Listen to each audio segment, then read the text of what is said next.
Study case kita itu nanti di Lebong ya, Rejang Lebong. Formasi namanya formasi batubara. Kalau di Lingko itu, kalau di sana ada 2 formasi. Oke, yang pertama di sini. Saya. Oke. Jadi di sini yang kayak kemarin outline-nya itu yang pertama main planning steps ya. Gimana sih kita itu merencanakan sebuah tambang gitu ya, main plan gitu. Jadi apa yang kita kerjakan sekarang dan bagaimana step dalam main plan itu. Jadi step-step dalam main plan itu bisa dilihat di sini. Secara umum aja ya. Yang pertama itu tentu kita melakukan geologi database atau kita ngumpulin database geologi, data-data geologi. Dari mana? Dari drill hole ya, dari exploration. Terus setelah kita mendapatkan data-data eksplorasi seperti kadar mineral ya kan. Kalau yang kita tahu itu ada 4 data ya. Nama itu kolar atau data lubang bor, koordinat X, Y, Z, lalu depth atau maksimum depth ya. Kita bisa bilang maksimum depth itu dia kedalaman lubang yang kita bor, lalu interval lubangnya, litologi yang di dalam lubang itu apa, kadarnya apa. Misalnya tujuan kita itu di sini batu bara ya. Kualitas batu bara itu ada 7. Ada kalori value atau berapa kadar batu bara itu secara kalorinya. Lalu ada ash content atau debunya gimana. Ada TS total sulfurnya gimana gitu ya, dan seterusnya. Nah, setelah kita mendapatkan data eksplorasi, tentunya data eksplorasi itu tuh kita jadikan dia model. Nah, ini yang kita kerjakan di sini. Jadi ini step awal di main plan gitu ya. Modeling geologi. Setelah di modeling geologi, kita membuat blok model. Blok model itu dari model yang kita buat itu, yang kita gambar gitu ya. Kita jadikan dia blok. Apa gunanya kita menjadikan dia blok? Di sini.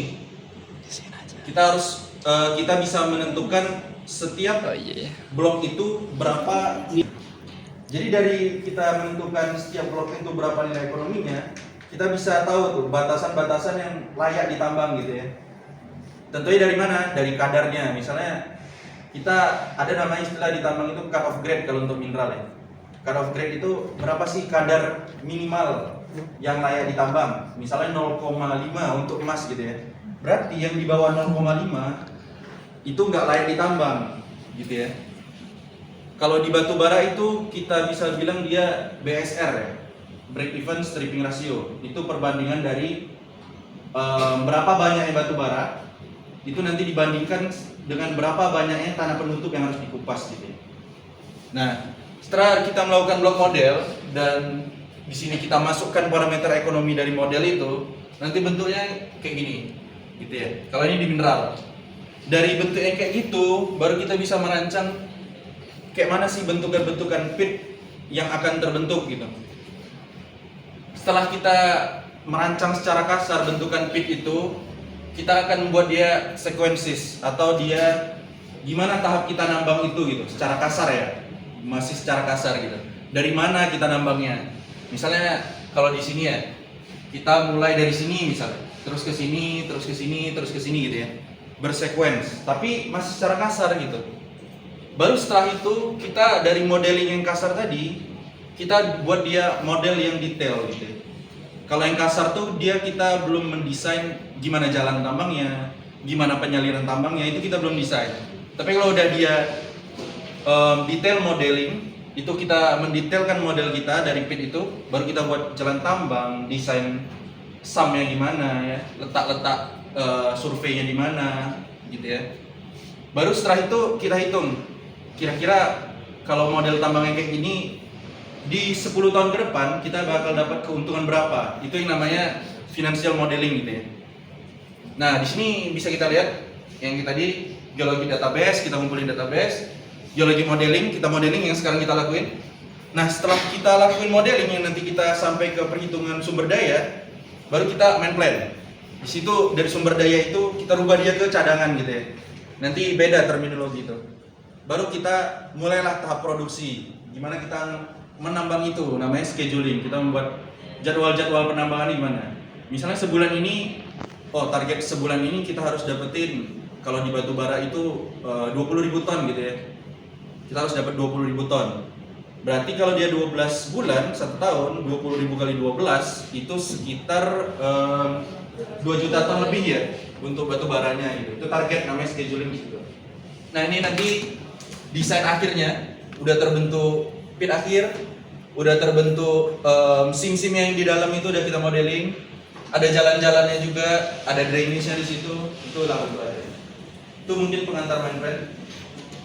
Lalu di sini kita detailkan karena outline kita itu modeling geologi untuk SIM dan klasifikasi sumber daya ya, tapi nggak cadangan. Nanti terminologinya beda gitu.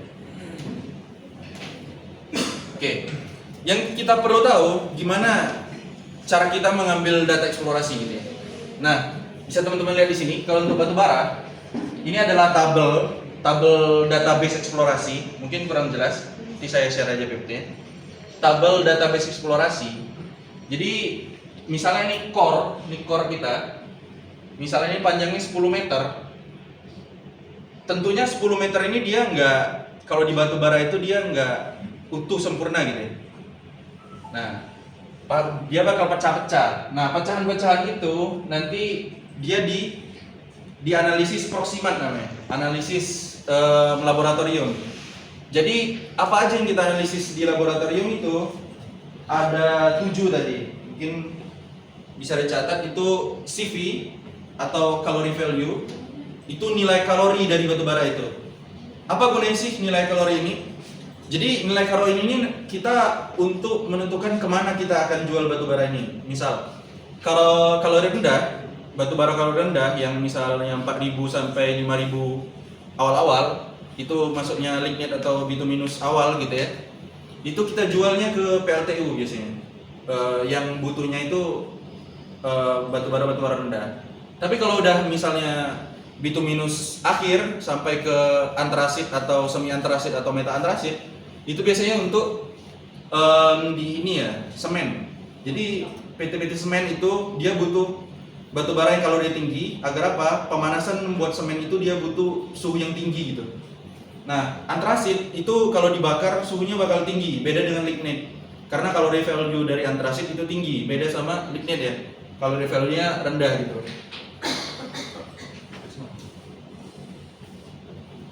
Nah, lalu selain CV apa lagi? Ada total sulfur atau jumlah sulfur kandungannya berapa? Ada namanya IM, inherent moisture atau kelembapan tapi inherent di pori-pori batu baranya gitu ya. Terus ada ash, kandungan debu gitu, kandungan debu batu bara, ash content namanya. Terus ada yang lain itu ada fixed carbon dan lain-lain. Nah, itu nanti kita gunakan untuk menentukan titik-titik mana yang kita dahulukan untuk nambang, dan kita gunakan untuk mengklasifikasikan ini batu bara apa di daerah yang kita punya ini ya.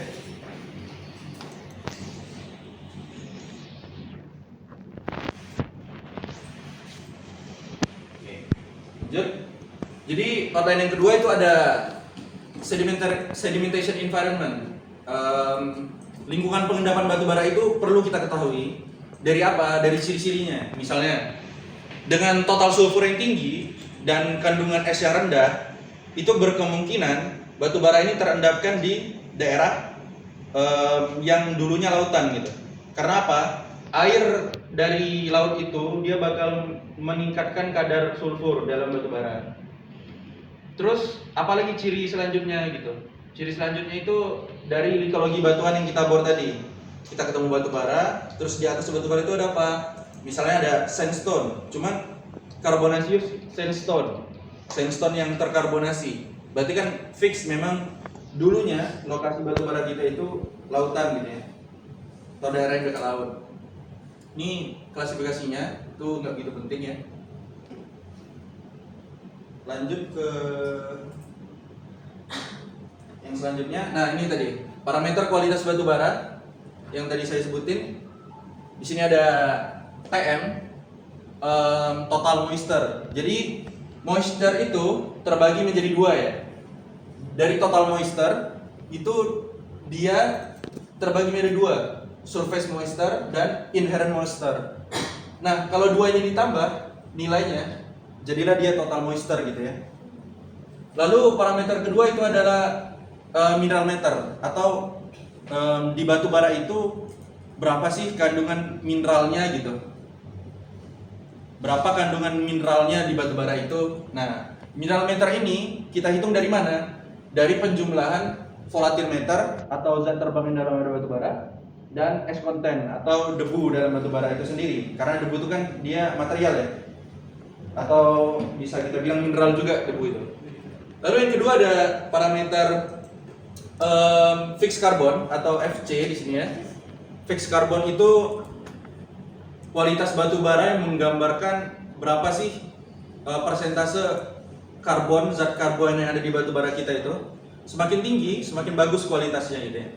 Kalau di antrasit itu di 90 ke atas, 90% ke atas itu udah antrasit gitu ya. Kalau di lignite atau lignite itu di 60% sampai 70 itu masih lignite. Dan seterusnya gitu. Inilah. Terus dari 7 parameter kualitas itu ada beberapa satuannya gitu. Yang pertama satuannya AR, as receive, artinya misal nih total moisture kita 20% tapi dalam kurung AR.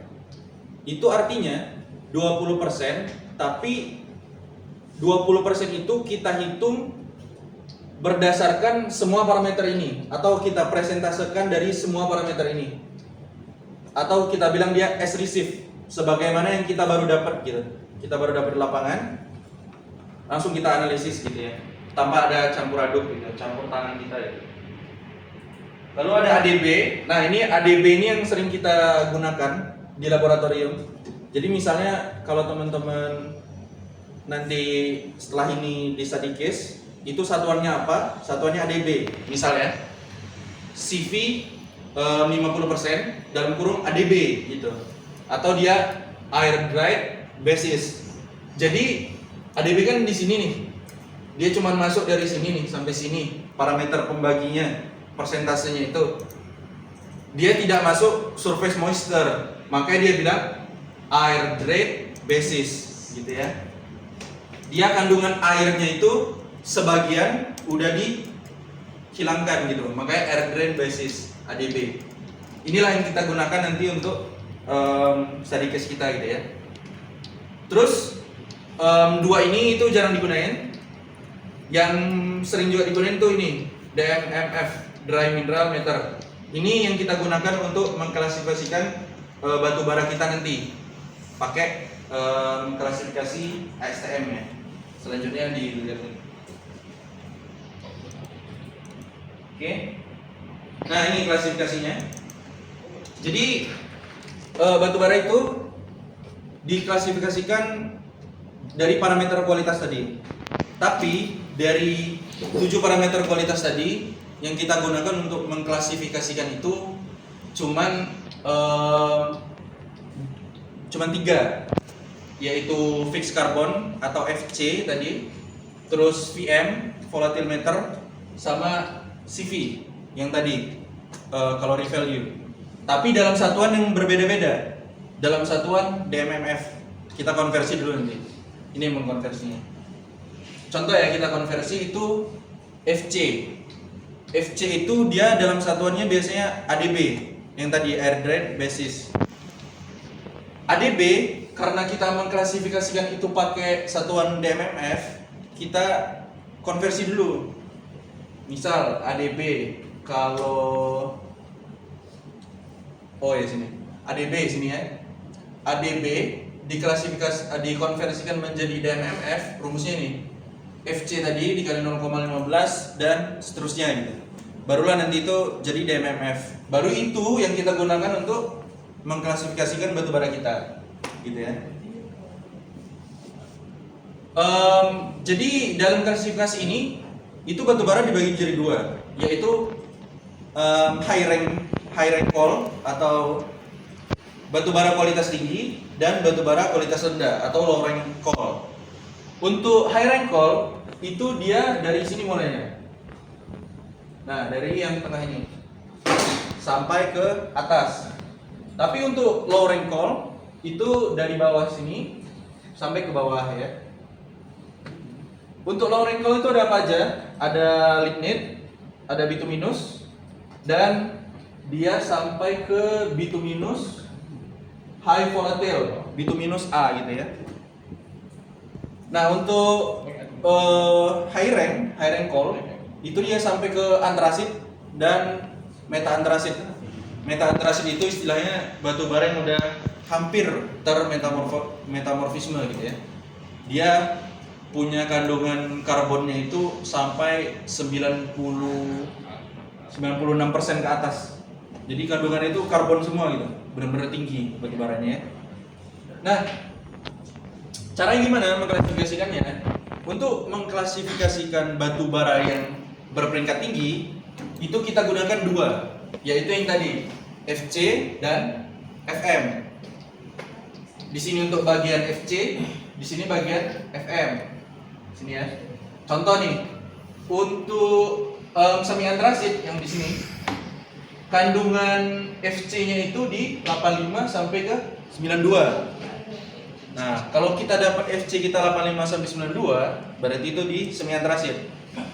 Nah, gimana kalau kita dapat FC-nya itu 60 gitu ya? Kita cari 60. Oh, ternyata di sini nih, yang di bawah 69 itu dia masuknya ke low rank.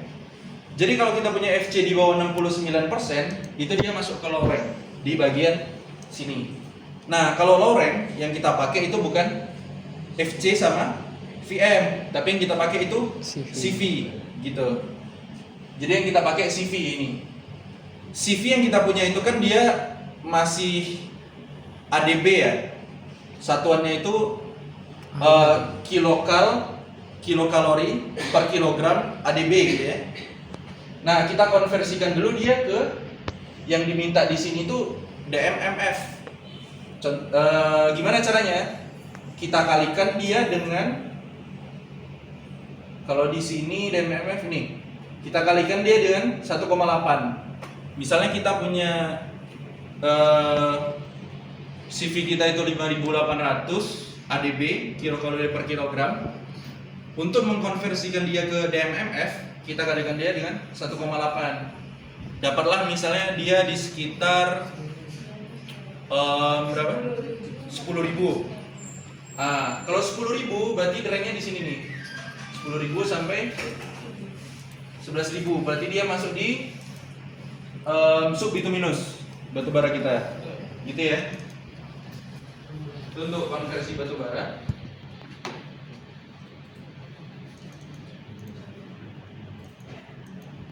Oke, lanjut. Nah, jadi kita udah dapat nih analisis bor kita. Jadi kita misalnya punya 28 bor, 28 titik bor. Udah ada kualitasnya di setiap titik bor. Per 1 meter titik bor itu kita analisis. Udah dapat tuh per 1 meter gitu ya. Terus apa lagi yang kita lakukan gitu? Nah, kita lakukan di sini namanya yang atas ini Colsi modeling dan block modeling. Kita memodelkan gimana sih bentukan SIM-nya itu dari titik bor tadi gitu. Nah, di sini dalam kita memodelkan SIM batubara atau menggambarkan SIM batubara, itu parameter yang paling penting itu struktur geologi ya. Jadi struktur geologi itu dia bakal mengacau gitu, mengacau yang seharusnya batubaranya itu lurus ini bisa jadi karena dia ada sesar di tengahnya dia patah turun gini ya. Kayak gini contoh ini. Ini kan seharusnya dia bersambung nih kan. Tapi dia naik turun gitu karena adanya sesar. Nah, kalau ini tuh bukan sesar. Ini dia intrusi. Misalnya ada batuan andesit misalnya naik ke atas. Jadi batu bara yang di pinggir-pinggir ini patah dan dia itu melipat gitu ya. Ada banyak lipatan di sini kan. Ini. Itu yang ganggu kita dalam modeling geologi. Ini juga ada namanya splitting atau batu baranya itu terbelah dua ya. Nah, ini bisa di sini. Itu semua yang harus diperhatikan. Nah, kita masuk setelah modeling, kita masuk ke klasifikasi sumber daya. Ini lah yang paling sulit ya. Jadi gimana sih klasifikasi sumber daya kita itu? Tapi sebelum itu kita bahas dulu lah ini. Boleh dibagi nggak PPT-nya? Boleh nggak? Nih ya, kita bahas dulu konsep sumber daya gitu ya. Ada ini, Itu pupuk. konsep sumber daya gitu. Jadi dari data bor kita ini kan data bor ya. Set per 1 meter misalnya, 1 meter, 1 meter, 1 meter. Dengan jarak misalnya interval titik bor kita itu misalnya di 50 meter ya, atau jangan terlalu dekat 100 meter. Punya ini. Dapat lagi kita gitu kan, per 1 meter juga misalnya. Atau misalnya di sini ada yang nyempil lah 0,8 meter, nggak sampai 1 meter karena dia pecah gitu ya. Terus kita modeling, kita dapetin batu bara di sini, satu lagi misalnya di sini misalnya batu bara. Terus kita modeling dia, kita korelasikan aja dia. Dapatlah kita si batu bara gini. Tadi kalau misalnya ada struktur geologi, itu gimana cara mengetahuinya? Dari titik bor bisa sebenarnya, cuman perlu pengalaman gitu ya. Gimana caranya? Misalnya nih ada kita temuin batu bara di atas gini ya, di titik bor 1. Tiba-tiba di titik bor 2 ini batu bara di bawah sini nih. Di titik bor 3 batu baranya di atas lagi. Artinya kan di sini ada ini ya. Gitu. Ini apa namanya? Ada yang tahu nggak? Struktur kayak gini apa namanya? Lipatan. Fault. Ada yang tahu? Tidak. Lipatan. Apa namanya? Lipatan. Enggak. Ada yang tahu? Anti clean. Lipatan. Melipat ya. Gitu. Nah, dari batu bara ini yang kita modelin tadi, nanti kita dapat bentuk 3D-nya ini ya. Terus kita hitung berapa sih kira-kira dari batu bara ini tuh yang keberadaannya itu memang ada gitu. Setelah kita modelin kan ini kan masih ini ya, masih kira-kira gitu kan. Kita gambarin kira-kira yang benar-benar ada gitu berapa sih gitu jumlahnya gitu. Nah, untuk mengetahui yang benar-benar ada itu, kita buat level di sini. Ada namanya terukur, terunjuk, terkira, dan terka. Tapi kalau di USGS itu punyanya Amerika, ditambahnya lagi tuh yang satu lagi, hipotetik namanya. Nah, jadi semakin dekat titik bor itu, otomatis kan informasi kita tuh semakin valid ya. Semakin jauh titik bor itu, semakin mereka-reka kita kan. Memang ada nggak sih keberadaan batu bara di situ gitu. Contoh nih, titik bor 2 kita hapus ya. Kita cuma modeling kayak gini aja misalnya. Tiba-tiba di sini kan ada batu bara, di sini ada batu bara lagi. Misalnya ini jaraknya 300 meter ke sini. Sangat jauh ya.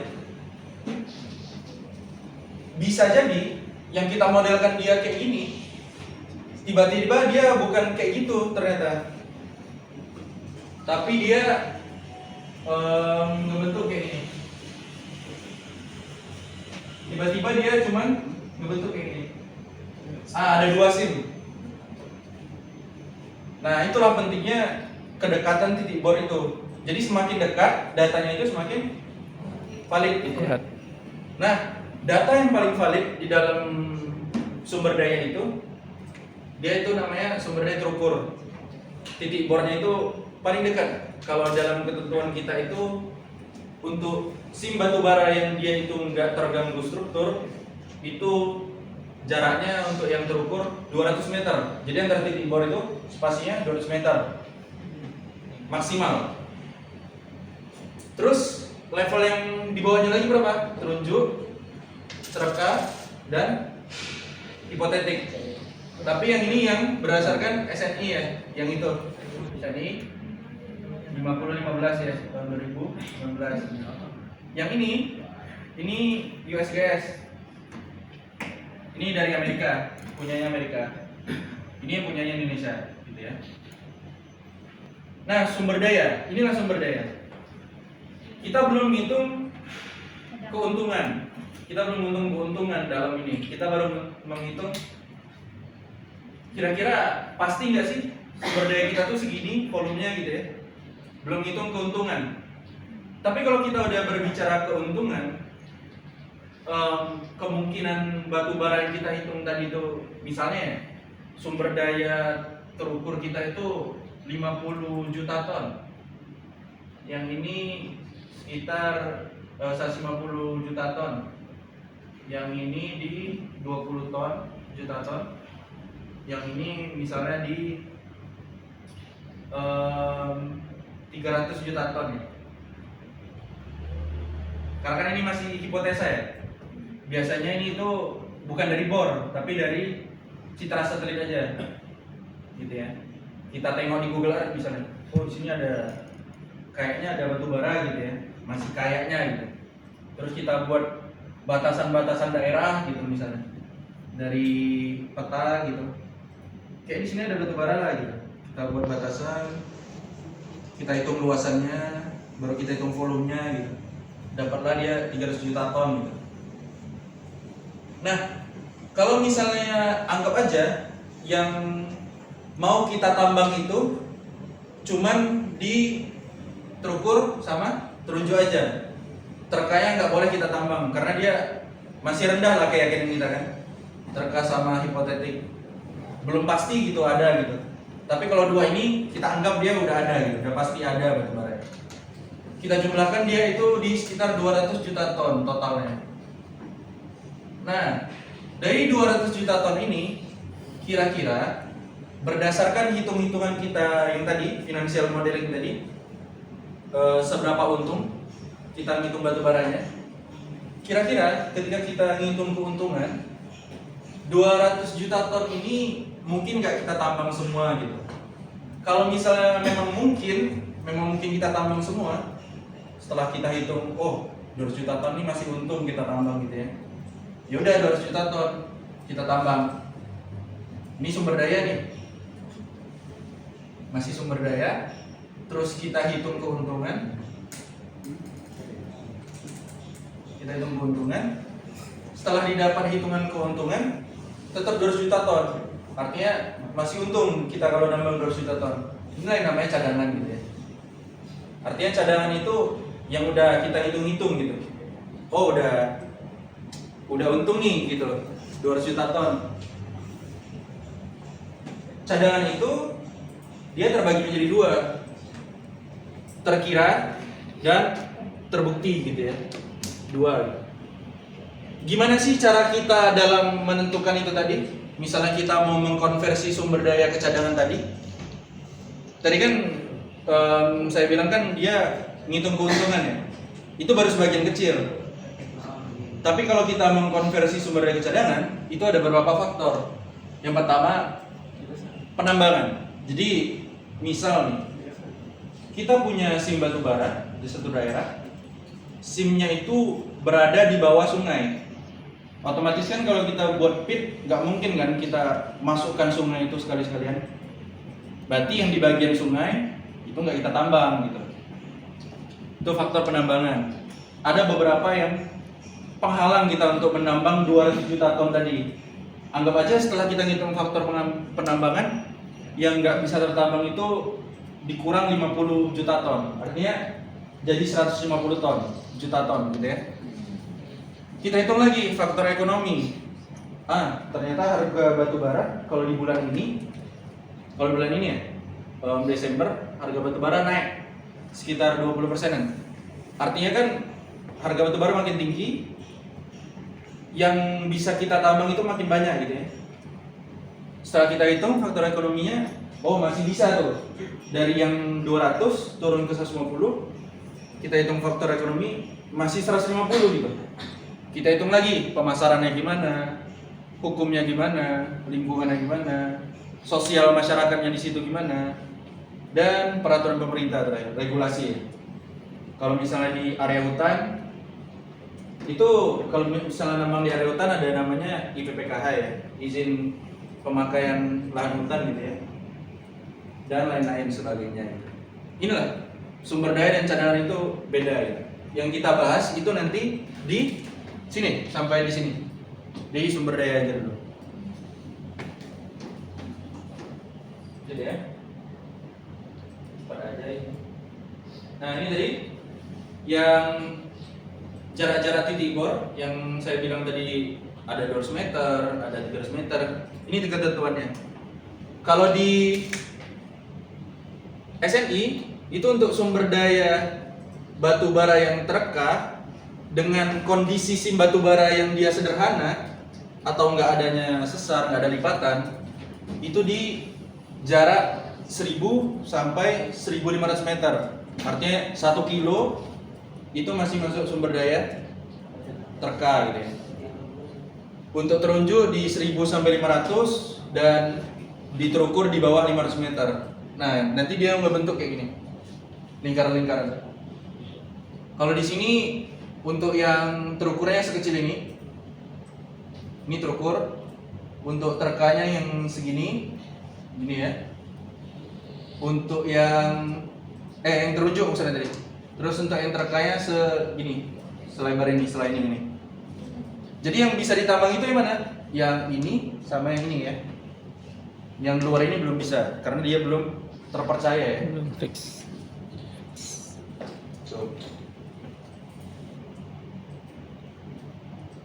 Ini namanya DHSA, Drill Hole Spacing Analysis. Jadi yang tadi itu kan ada ketetapannya kan. Sumber daya terukur itu 500 meter sampai sekian. Tapi dalam geostatistik itu kita bisa menetapkan ukuran bor kita sendiri gitu. Berapa sih spasi yang optimal? Misal nih, ketika kita mengacu ke SNI untuk terka itu di 500 sampai 1000 gitu ya. Ternyata ketika kita hitung menggunakan geostatistik, pengaruh dari sim batu bara itu atau bor batu bara itu dia sampai ke 2000. Artinya di 2000 itu masih bisa dimasukkan ke terka gitu ya. Ini yang kita bahas nanti. Nah ini diambil dari Prof. Nur Heriawan ya di ITB. Ini untuk sim batu bara yang kondisinya itu sedang gitu. Artinya di sini ada sesar ini ya, sesar semua. Inilah yang bisa ditambang itu yang cuma sampai yang kuning. Itu yang terunjuk gitu ya. Untuk yang ungu itu belum bisa ditambang, artinya dia masih terka ya. Nah, Prof. Nur Heriawan itu dia membuat modifikasi jarak titik bor yang seharusnya tadi untuk sumber daya terukur itu di bawah 500 meter tadi kan seharusnya, atau 290 untuk yang moderat ya kondisi geologinya. Di sini ketika dia menghitung geostatistiknya ternyata untuk sumber daya yang terukur itu cuman di bawah 10 meter radius titik bornya, sangat sedikit gitu. Untuk yang terunjuk dia di 50 meter, untuk yang tereka di atas 20 meter gitu ya. Nah itulah pentingnya geostatistik gitu ya.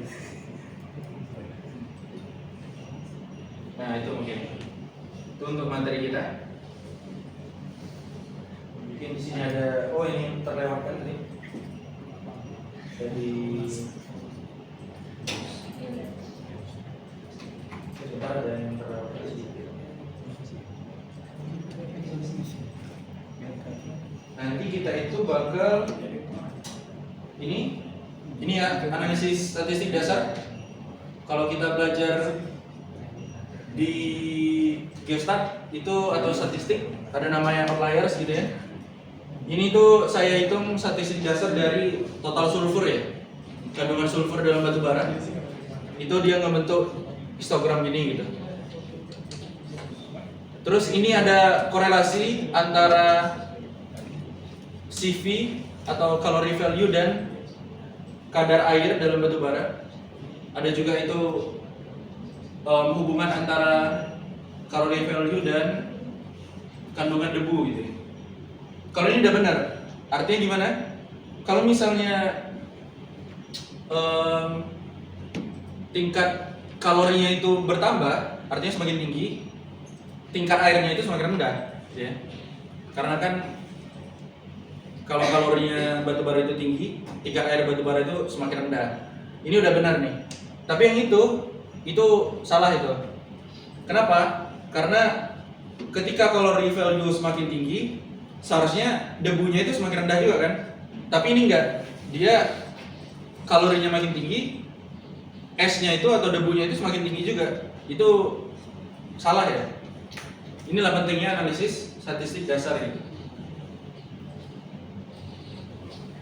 Ini yang kita pakai nanti ada ordinary kriging. Sebenarnya nanti kita pakai 3 ya. Ada ordinary kriging, inverse distance weight atau IDW, sama nearest neighbor polygon, namanya NNP gitu. Nanti dari 3 itu kita bandingkan yang paling mana yang paling bagus gitu. Nah ini hasil dari ini yang aku kerjain ya. Ini kalori batu bara. Teman-teman bisa nengok di sini ada legendanya. Jadi yang kuning ini dia di kalori 6 ribuan. Untuk yang biru ini dia di 5 ribuan masih. Artinya kan di sini udah semi-semi antarasid. Di sini masih bituminus low volatile gitu. Bituminus yang hampir-hampir antarasid juga. Nah, kalau kita nanti estimasi ya, sebarannya itu gimana? Di sini masih masuk di antarasid nih, masih di kalori 6 ribuan. Di sini dia dekat permukaan itu kalorinya itu di 5400 gitu. Berarti ini masih bituminus nih. Nah, gunanya apa? Ketika kita mau nambang, misalnya permintaan dari buyer kita ya, pembeli kita, misalnya nih John misalnya, John saya mau kalori tahun depan itu 6000 ke atas gitu ya. Artinya kita ngemulai nambang itu dari mana? Dari sini gitu ya. Nggak boleh dari sini gitu. Tapi kalau misalnya bayarnya itu tahun depan minta misalnya Fadila gitu, tahun depan saya mintanya 5.000 deh untuk pembangkit listrik PLTU aja gitu. Ya udah kita nambang dari sini gitu. Yang ini kita sisakan dulu gitu. Atau misalnya tahun depan bayarnya ada 2, permintaan dari PLTU, permintaan dari PT Semen. Yang PLTU mintanya saya mau 5.000, yang PT Semen mintanya 6.000. Ya udah nambangnya sekaligus berdua gitu ya. Bagian sini sama bagian sini gitu. Gitu.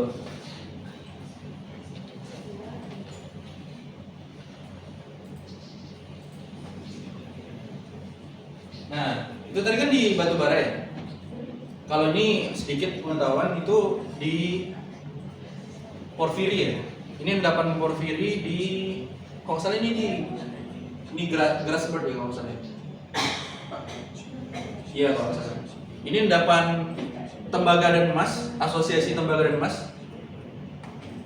Ini dia menghitung sebaran kadarnya kayak tadi, tapi ini kadar tembaga ya, bukan kadar kalori. Ini yang tadi, yang radius titik bor, artinya ini sumber daya terukur, terunjuk dan terekat. Yang boleh ditambang yang ini aja cuman. Kalau yang itu litologinya gitu, macam-macam ya. Nah, ini tadi. Oke. Sampai sini ada pertanyaan dulu nggak? Sejauh ini. Hah? Kalau nanya Biasanya ukuran maksimal maksimal minimal dari tahun Bloknya berapa? Blok ya? Kalau kita ngomong blok, ini teman-teman itu belum melihat ya. Ini yang namanya blok tadi ya, yang kotak-kotak ini. Ukurannya itu berapa? Kalau di Snowden ya, guidelines untuk geostat, Snowden namanya. Itu dia nyentumin ukurannya berapa sih? Apakah 10x10x10 atau berapa gitu ya? Kalau di Snowden dia tergantung dari berapa dimensi minimal dalam kita nambang. Misal nih, EXA kita punya bucket itu dimensinya 10x10x10. Artinya blok model kita ya 10x10x10 gitu. Tapi itu kurang tepat ya. Yang lebih tepat lagi itu di bukunya Surpak sendiri itu dibilangnya gini. Nanti itu ada namanya partial percentage. Jadi partial percentage ini dia menggambarkan seberapa sih cangkupan blok model ini mencangkup model geologi kita gitu. Ini kan blok model nih. Dari yang kita buat dia dari sini ke sini, itu kan pasti ada pengurangan volume atau penambahan volume ya. Karena dia kan dari yang dia berliuk-liuk gini, jadi kotak-kotak kecil gini kan pasti ada yang miss gitu ya.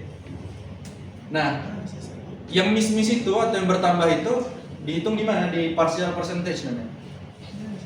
Jadi kalau misalnya kita nanti anggaplah kita buat eksperimen, kita pakai 10x10x10 sama 20x20x20, ternyata partial percentage yang paling tinggi itu di 20x20x20. Ya udah kita pakai 20x20x20.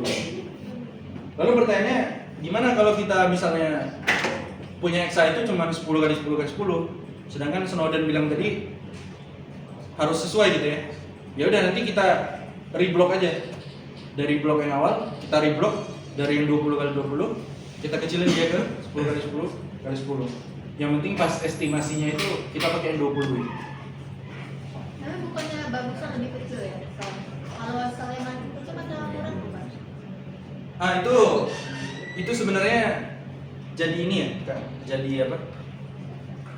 Jadi pembahasan. Ada yang bilang semakin kecil sel kan semakin akurat gitu kan? Sebenarnya enggak. Kadang ada semakin kecil malah dia mengestimasinya itu berlebihan gitu. Jadi partial percentage-nya itu lebih rendah gitu. Misalnya yang tadi lah 20x20 ternyata partial percentage-nya 98. Yang lebih kecil 94 karena dia berlebihan mengestimasinya. Atau dia bakal semakin kecil itu bakal menyulitkan. Kan si batu bara itu kan bisa sampai 3 kilo gitu ya, 5 kilo. Kalau kita pakai ukuran yang misalnya yang paling kecil tuh 1x1x1 gitu kan. Dari yang 10 kilo itu kita buat dia kecil-kecil 1 meter 1 meter gitu ya. Itu bakal membuat error laptop sendiri gitu. Itu bakal membuat error gitu. Jadi di sini kita mencari yang paling optimal gitu dari segi kemampuan laptop kita, waktu juga, karena yang kecil-kecil itu biasanya lama mengestimasinya. Itu mungkin. Kalau cari partial percentage itu gimana?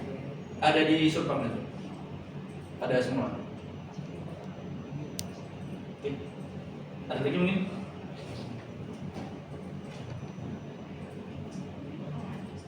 Yang belum paham tanya aja. Ini soalnya yang bertanya. Ini sekarang kita sampai jam 12 ya? Iya. Soal Jumat kan? Jam 12. Kita nentuin jarak bornya nih. Nah itu kan tadi ada ketentuan jarak titik bornya ya. Itu sarannya gimana ya? Nentuin titik bornya itu? Sebenarnya ini ketentuannya kalau kita baca di bukunya gimana sih terbentuknya ini nih? Sebenarnya ini dari geostat juga sebenarnya. Dari bor juga sebenarnya. Tapi dia buat kayak ya udah kita buat SNI aja lah, kita Apa buat diterbit ketentuan. dari nilai error ya?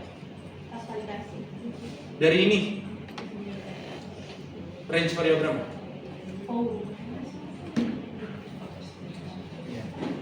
Kan kalau 1 itu kan berarti infrared, masih infrared. 2/3 itu kan udah indicated. 1/3 range bisa itu dibuat beberapa studi, dibuat ratusan, terus dirata-ratakan dapatlah nilai segini gitu. Kalau untuk remote sensing, kemarin pas kami lomba itu jatuhnya kan kami ada juga tuh remote sensingnya di beberapa titik. Kami cuma dari analisis ini ya, dari analisis Google Earth. Terus pas kami mengkonversikan sumber daya, itu memang kami masukkan dia ke, misalnya dalam hitung-hitungan bor, masuk dia ke terunjuk. Tapi pas kami mau konversi dia ke cadangan, kami nggak berani mengkonversi dia ke cadangan yang ini yang terbukti. Karena dia itu masih data-data kecil, data sekunder. Kami masukkan dia masih terkira, masih kira-kira gitu. Dan itu benar. Juri kami itu bilang itu memang benar karena data kalian ini masih sekunder ya, masih belum data primer. Remote sensing gitu ya. Tunggu. Mungkin bagusnya kalau analisis jangan langsung di webnya karena kan banyak step processing. Mungkin kalau pakai yang level 2A ya nggak perlu step processing, tapi mungkin ada kayak load apa gitu mungkin analisis. Tetap itu sekunder masih. Nggak bisa diukur. Dan itu ketat ya peraturannya.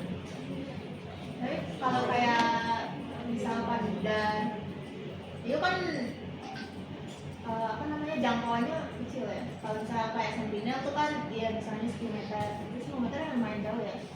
Kalau misal kayak Ida itu kayak UAV dari apa namanya drone, itu bisa ya? Tetap dia nggak bisa. Masih dia data sekunder masih belum bisa naik dia ke data primer. Data primer itu cuman 2 lah. Satu itu bor, satu itu geofisika. Itu pun geofisika masih ada yang bilang itu masih sekunder. Geokimia. Geofisika, kalau geokimia itu lebih ke kadar sih, quality. Kalau geofisika itu kayak apa ya? Seismik. Seismik. Seismik itu udah bisa masuk ke primer.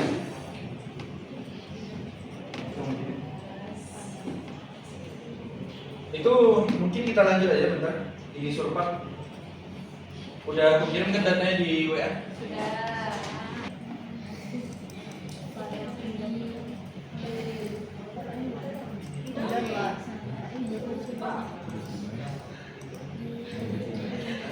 Terus kalau udah dapet di mana lokasinya? Klik kanan, Foldernya atau foldernya dulu. Cari. lihat dulu. Gimana teman? Misalnya di download ya, cari download. Iya. Kalau apa kan download MD. Kalau kamu itu tadi kan Itu juga gitu ya. Apa tadi? Klik. Iya. Set as work directory. Jangan salah. Aku nggak mau. Gimana saja? Udah, copy paste di sini. Kalau udah di copy paste, ini. Cari di sini training, mana folder training, klik kanan, set as editor gitu. Kalau nggak ada tambah, berarti emang nggak ada isi. Itu aja.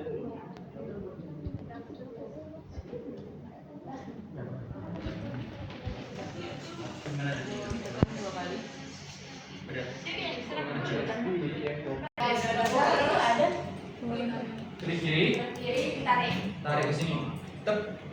Ada yang gitu. Iya kan? Iya.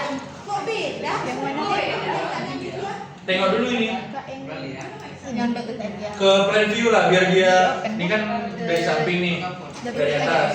Nah, gitu.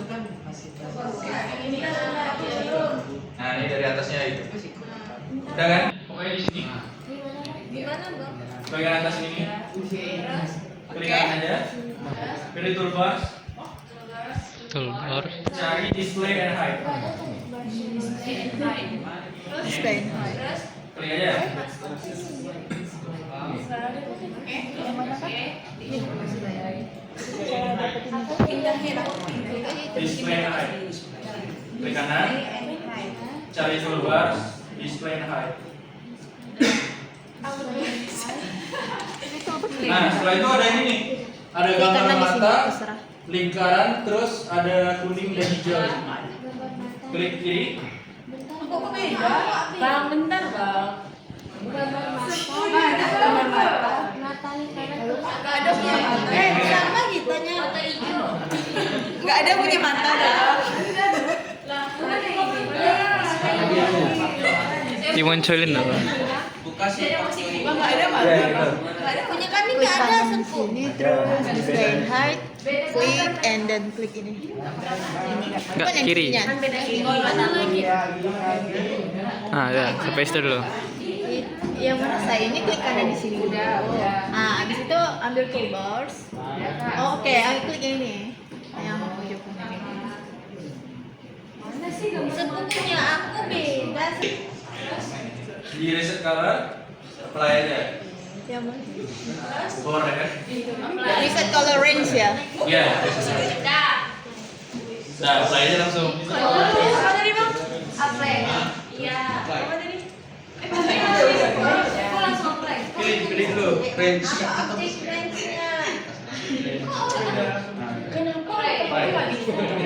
Yang baru ini. Nah, ini ketinggian bikin yang warna bisa ganti color remnya. Oke. Lanjut ya. Teman-teman kan tadi udah dikasih data. Itu dibuka data yang satu dulu. Yang survei. Dibuka di Excel ya. Ya, Excelnya. Reporting.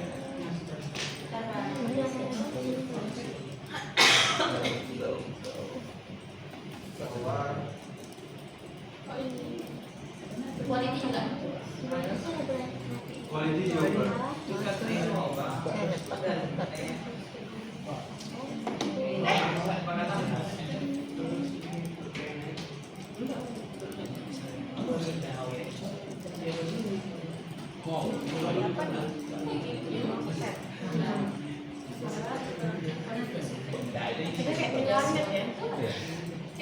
Berarti yang 4 aja dah kak. Apa yang mana ya yang dibukanya? Iya. Kakak buka semuanya sih, katanya semuanya. Oke. Semuanya kan disuruh kan? Udah? Apa? Excel cuma 4. Iya cuma 4. 4, yang dibuka 4. Iya, buka semuanya. Coba yang ada kalau Text to column.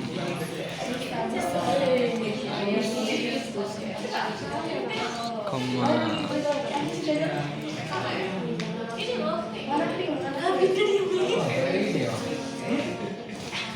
Ini jangan buka yang STR, buka yang jadi aja. Iya. Mirip. Apa say?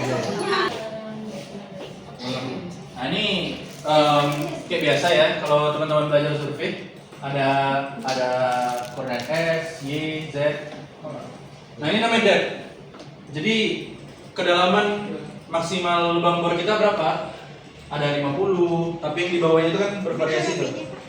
Ada 20 meter, ada 148, 149, ada Teks di 70, kolom. 60, 80 gitu ya. Next ke centang koma and then next and finish. Oke. Ada X, ada Y, ada Z, ada kedalaman atau panjang bor 50 meter, 148 dan lain-lain. Di sini ada kode bor. Tadi kan teman-teman udah dijelasin kan, kalau kita tengok di sini, nah di sini, ini tuh kan kayak ada cekungan ya. Ini tuh sebenarnya sungai di sini.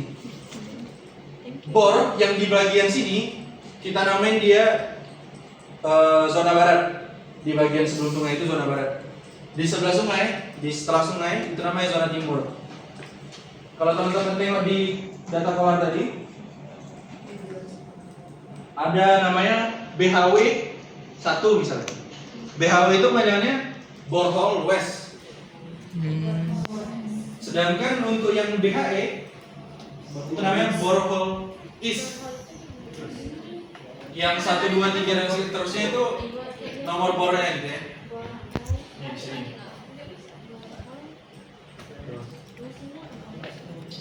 Itu untuk spesifikasi bor kita. Lanjut di data survei. Kalau di data survei sama ada drill hole, itu BHW dan segala macam. Ada kedalaman bor atau panjang bor ya. Terus di sini ada incline. Incline itu artinya deep bor. Incline itu kalau ini sebenarnya bisa 90, bisa min 90 sama aja. Artinya kan tegak lurus dia gini nih. Kemiringan bor ya. Kemiringan bor. Kalau di batu bara itu biasanya bornya lurus gini. Tapi kalau di mineral incline-nya itu misalnya 70. Nah, dari sini miring 70. Kalau ini kan lurus nih, dari permukaan 70, 90. Nah, makanya 90 gitu. Baru ada azimut. Nah, azimutnya kenapa 0? Karena kan ngarah ke bawah ya, ke tanah. 0 gitu. Kalau misalnya ini 70 ke sana timur misalnya. Berarti azimutnya miring 70 derajat ke arah timur gitu.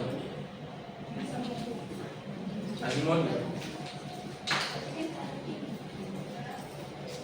Baru ada litologi. Nah, kalau teman-teman amati di sini ada bor yang nggak ada litologi ya. Bor yang nggak ada litologi itu memang isinya nggak ada batu bara. Jadi ini litologi khusus batu bara aja isinya. Beda lagi litologi yang full litologi, artinya nggak batu bara aja isinya. Ada sandstone, ada segala macam. Tapi ini bor khusus batu bara aja. Pada CO itu artinya coal ya. Call. Batu bara. Terus ada from dan to. Artinya itu gini misalnya di borehole BHW 1 itu dia dari 17 sampai ke 30. Artinya misalnya panjang bornya itu 50 meter. Dari permukaan 17 meter itu ditemuin kepalanya batu bara gitu. Atau kita bilang dalam bahasa ilmiahnya top batu bara gitu. Top sim coal di 17 meter. Sampai mana?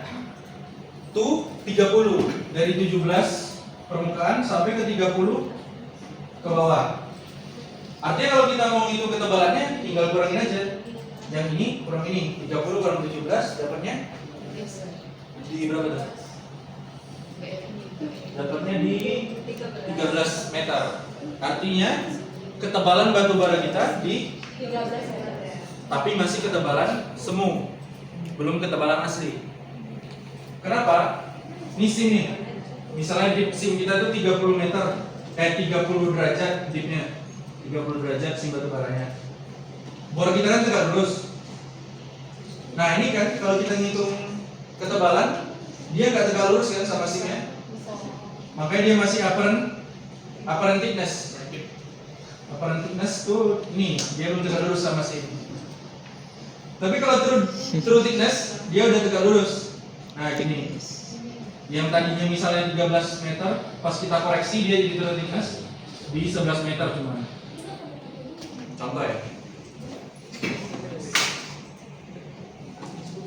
Sepuh Jumat sepuh. Iya, betul. Quality lagi. Terus quality. Nah, teman-teman kan tadi udah dikasih tahu kan? Ada berapa quality? Siapa yang bisa nyebutin coba? Ada berapa jumlah quality? Apa? Ada CV, CV, terus apa ya? FM kan? Total sulfur. total sulfur, kelembapan, kelembapan, konten, Karbon. fix karbon, ada volatimeter, volatimeter, VM, volatimeter, kandungan zat terbang, volatimeter, sama thickness. Kalian belum belajar ini? Thickness itu quality batubara. Belum. Apa satu lagi, Bu? Thickness. Ketebalan. Proxima belum belajar. Nah, ini dapatnya dari mana? Ini dari analisis proxima ya, dari labor. Anggap aja ini data labor gitu. Oh iya.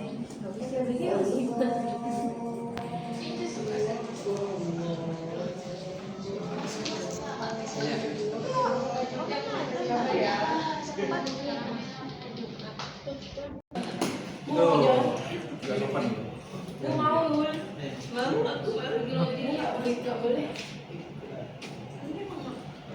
Nih, foto lah. Foto. Nanti deh kakak kirim aja nanti. Oke, nanti dikabarin. Nanti dikabarin.